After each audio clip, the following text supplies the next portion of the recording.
Welcome to part two of our three-part series on continuing bonds.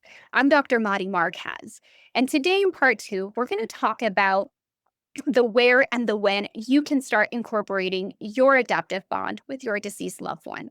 Originally, we started in DC for part one, where we talked about the why adaptive bonds are important and what the research says about them. So, before you listen to this episode, I want you to go ahead and check out part one of continuing bonds, because that will help you integrate that process of how you can start implementing this wonderful and beautiful technique into your own life. So, in our last conversation, we explored the idea that while physical life ends, the love that we have for our loved one doesn't. It doesn't go away. We learn to carry it.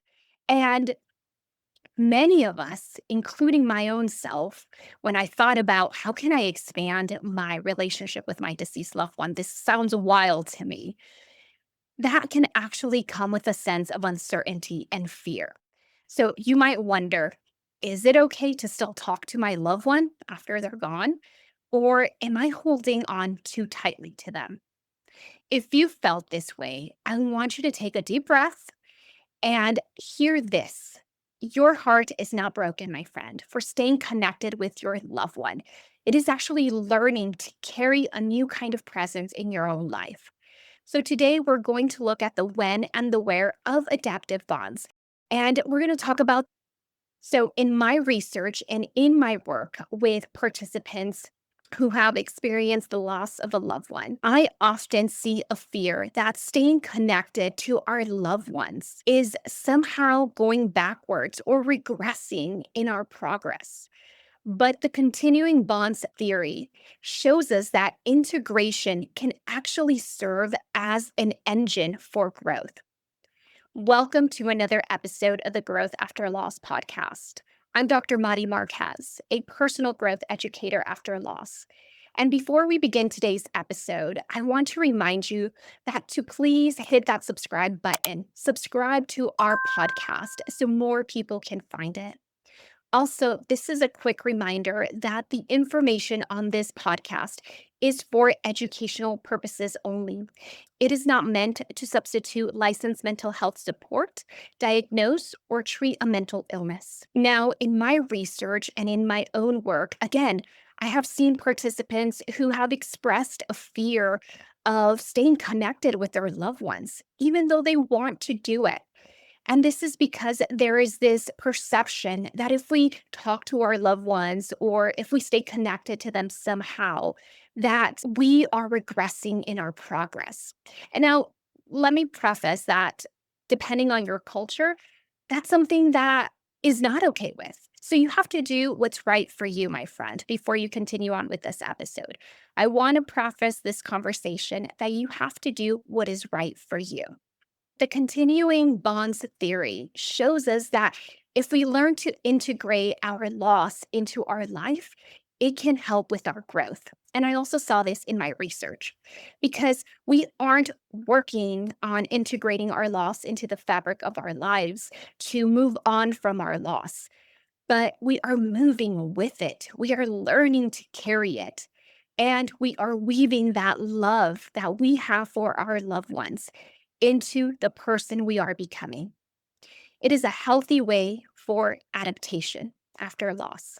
Let's talk about adaptive bonds. So, let me ask you this question. Do you believe that you should cut all ties with your loved one or continue that relationship in a different way? According to adaptive continuing bonds, it represents a healthy way of grieving because we don't move on from our loss. We have already experienced this in our lives. We don't cut full ties with our loved one, but rather we learn to move forward, evolving your relationship with the person you have lost. So instead of you having their physical presence in your life, that bond can expand by becoming a symbolic internal connection, like a secure base for you. And it's the secure base is in your mind and in your heart that offers comfort and strength during difficult times and in times of joy. So, this approach is considered adaptive because it helps you make meaning out of your loss, and it helps you integrate your deceased loved one's values and love and lessons into your own life story. Ultimately, it's about finding a healthy balance, keeping the love and the lessons of your deceased loved ones while still fully engaging with your life and the world around you. This is very important because there is a difference between adaptive bonds and maladaptive bonds. So, from a research perspective, engaging in a bond is most adaptive when it serves as a source of strength or comfort. So there are specific windows of times when your heart will just naturally reach out for your deceased loved one. So, first, I want to talk about anticipatory windows. You and I both know what these are, right? These are the days or weeks leading up to milestones. For example, a birthday or an anniversary. Your brain actually begins scanning the presence of your loved one as the date approaches. So it happens to me too, even 8 years later. Before my late husband's or my father's anniversary or their birthdays, I start feeling a little bit gloomier than I normally would prior to that date. So, this is a way of our brains scanning for our person's presence as the date approaches. So, if we wait until the actual date, the actual anniversary date or significant date, our nervous system can feel flooded. So instead, you can try a small little ritual, a little micro step during this window. This is the week before that significant date. And what you are doing, it's like giving your heart and your mind a head start for this particular date. Then we have resource windows. We naturally look for our secure base. We look for our loved ones to comfort us, to help us, and guide us. If that person was your rock, if they were your secure base, it is a healthy way to access their support internally. Ask yourself if they are sitting across from you during your most stressful hour this week, what is the first word or couple of words they would say to you? Just sitting for that word or those couple of words for a minute can help you regulate your emotions in the present to our loved ones. However, we can also do this when there are triggers of joy. So I call these joy trigger windows. And sometimes we feel the sting of grief during happy moments. We feel that sharply when something good happens in our lives. Maybe you got a promotion at work or your child hit a milestone. I know that it did it for me when my daughter started walking. I wish my late husband was there to watch. And I would cry and feel happy at the same time because of it. Instead of letting the silence hurt you, you can create a success share moment with your loved one. You can sit quietly and say, I know you'd be the first person I'd call.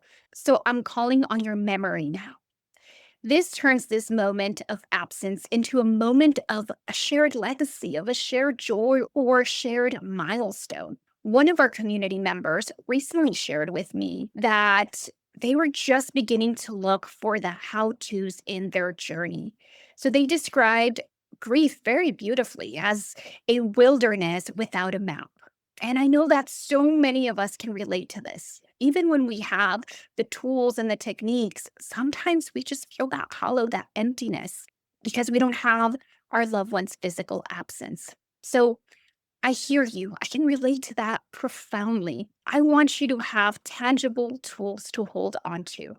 And I have spent the last several months pouring these research grounded methods into a project for this community, for you, my friend, for those who have experienced the loss of a loved one. And I'm very excited to share that on May 1st, my new 90-day workbook, Gentle Steps for Growing Around Grief, will be officially released on Amazon. So it is a guide to start tending to your heart, protecting your energy, and learning how to integrate your loss into the fabric of your life, where you can hold both your sorrow and your joy. So I'm really excited to share this with you. So this is the cover. I'm very excited for you to have this in your hands because this is not an end all be all. This is how I'm going to manage my grief. But it's a great starting point for you to start learning to tend to the person behind the loss. And that is you, my friend. So, thank you for being so open with your heart and with your mind today with me. I know this is a very difficult topic. And I'm just very proud of you for showing up today and be open to listening to this conversation. So, again, I want to remind you that integrating our loss can serve as a container for our overwhelming grief. Because if we feel our grief everywhere and at every point in time, it can become too overwhelming for us to process. And this can help you with emotional regulation.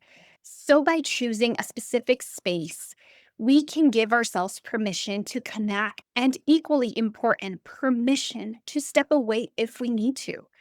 So, internal spaces are your portable sanctuaries. This is a quiet dialogue you may have while driving in your vehicle, or the way you might imagine the reaction to a specific joke or a decision that you make. It's a mental room you can visit and also leave when you need to. So external anchors are the physical bridges. This could be a memory chair, a specific garden, or a legacy item like a piece of jewelry. So it's not only internal anchors that we can do those conversations, that space, those sanctuaries, but it's also external anchors that we can sit with. Like I said, a chair, a piece of jewelry, a piece of their clothing. But the where can also be digital. Many of us find our phone's camera roll to be a minefield and consider creating a digital sanctuary as well. You can create a specific folder on your phone or on your private Pinterest board. So instead of stumbling across photos when you aren't ready for them, you can actually go to that place and have your moment and talk to your loved one and reminisce on those memories. And I want to remind you that this is important to know that you can do this when you have the emotional energy, the capacity to do this. This gives you agency over your grief. So, the key here is that the where should feel like a sanctuary for you. When we're talking about adaptive bonds and engaging in that experience with your loved one, it has to feel comfortable. It should not feel like a prison, like you just want to get out of there. And if a location like a cemetery or a specific room feels like it's pulling you into a freeze state where you can't even breathe, then it's okay to choose a different location. And the bond should empower you, not trap you. And this was very important to note because I know for me, 8 years later, my daughter and I still go to the cemeteries for both my father and my late husband, and we go have coffee with them and we talk to them out loud. And this is therapeutic for both her and I. So this doesn't have a timeline, it doesn't have a specific map. It's whatever just works best for you. So now let's look at how this can actually help us move forward in our lives with having experienced loss. Imagine you have a major decision to make, and an adaptive bond looks like sitting quietly and asking, what values did they teach me that apply here? So, if they valued courage, you use that internal advice to take that leap for your decision or choice. Their love becomes the wind at your back. How can you better weave that into the fabric of your own life? A maladaptive bond is when we feel paralyzed because we are waiting for a literal sign from our deceased loved ones. The goal for adaptive bonds is to help you move toward a more empowered state where you realize again that the values of your loved ones, the lessons learned from them, you can integrate them into your own daily life. You aren't leaving them behind because you continue to live. They would want you to live if you really think about it. And your loved one was sitting across from you. Would they want you to be happy? Would they want you to experience life in a different way? Most of the time, I believe so. That is my own belief. I believe that they would want you to live fully to the best of your ability. So I want to remind you that you are doing brave work when you are incorporating adaptive bonds. You are learning to how to live life in a world that doesn't make sense because your loved one or loved ones are no longer physically here. And I want you to remember that from this episode that there's no right way to do this. There's only your way. You are the expert of your own experience. As you move into the rest of your week, I want you to go ahead and pick one. I want you to try this and just pick one where. So that's a physical location, or you can pick an internal space. That spot in your mind where you can consider that as a design sanctuary. Give yourself the permission to go there when you need to and when you can, because some of you might be in your early grief and you may not be able to do that. And that's perfectly fine. Everybody has a different pace in their own journey. So when you engage in adaptive bonds, you control how much you want to go ahead and do this. And I would recommend doing this for a short amount of time. Set a timer to go there. And also give yourself permission to step back out of it into the world that you are already in. You have the choice. You have the agency to do this. So I know we've covered a lot today, my friends. So I just want to remind you that in part three, we'll move even deeper into the specific rituals and tools that you can use to incorporate adaptive continuing bonds in your own life. Please go ahead and share this with another person who might need to hear it. I want to remind you to take care of yourself. You matter, your grief matters, and I'll see you in part three.